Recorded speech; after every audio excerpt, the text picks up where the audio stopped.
Zakładam, że znudziło Ci się robienie zwyczajnych pompek, takich jak tutaj, i pewnie wolałbyś je robić w bardziej widowiskowy sposób, na przykład stojąc na rękach. Nie wiesz od czego zacząć? Chodź, wszystko Ci wytłumaczę.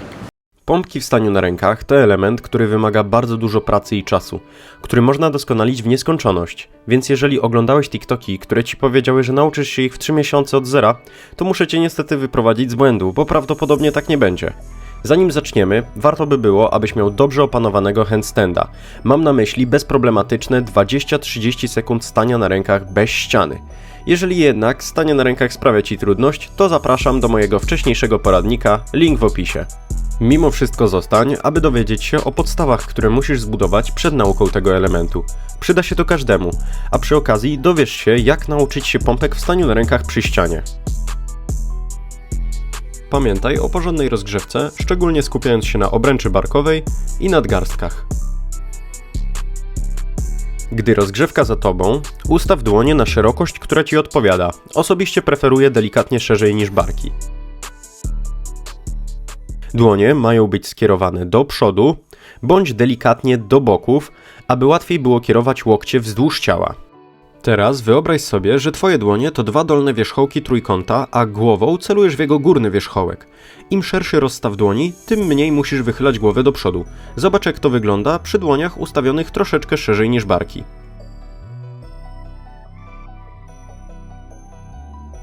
Z tą wiedzą zaczynasz robić wprawki do tego elementu. Budujesz siłę robiąc pompki pike, zauważ, że tutaj tak samo wychylam głowę do przodu. Zaczynasz standardowo od ziemi, z czasem stawiając nogi wyżej i wyżej. Zadbaj również o silny korpus, wykonując hollow body, bo właśnie w pozycji hollow stoimy na rękach. Gdy już sprawnie wykonujesz wprawki pod ten element, uczysz się robić pompki w staniu na rękach przy ścianie. W łatwy sposób możesz progresować w tym ćwiczeniu.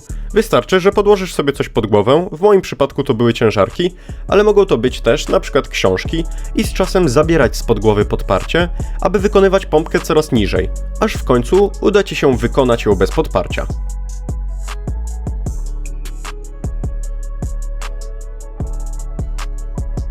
Ucz się kontrolować pozycję ciała, wykonując powoli negatywy w pompkach w staniu na rękach. Świadomie i powoli schodzisz na barkach, wychylając się do przodu. Pompki brzuchem do ściany powiedzą Ci o tym, czy masz już wystarczająco siły, aby wykonywać pompki bez asekuracji, więc dobrze by było, abyś dobrze opanował tą progresję. Jeżeli chodzi o błędy, to koniecznie unikaj pozycji banana, która świadczy albo o braku mobilności w obręczy barkowej, albo nad słabym zaangażowaniem mięśni korpusu, albo jedno i drugie. Twoje barki również Ci nie podziękują, jeśli będziesz celować głową pod siebie, ponieważ naturalny tor ruchu powinien wychodzić przed linię dłoni.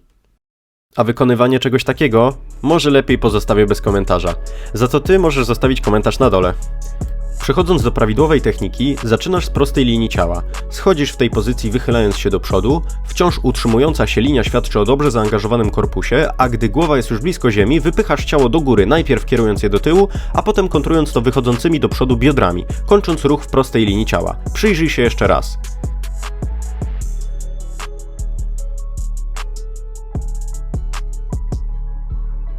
Jeżeli masz delikatne zgięcie w lędźwiach, ale wychylasz odpowiednio głową do przodu i czujesz kontrolę w tym ruchu, bez dyskomfortu w plecach, to też jest ok. Pamiętaj, że Twoje pompki nie będą na początku wyglądać tak, a raczej będzie im bliżej do tego. Mimo to nie przejmuj się, tylko bądź wytrwały, bo wszystko przychodzi z czasem.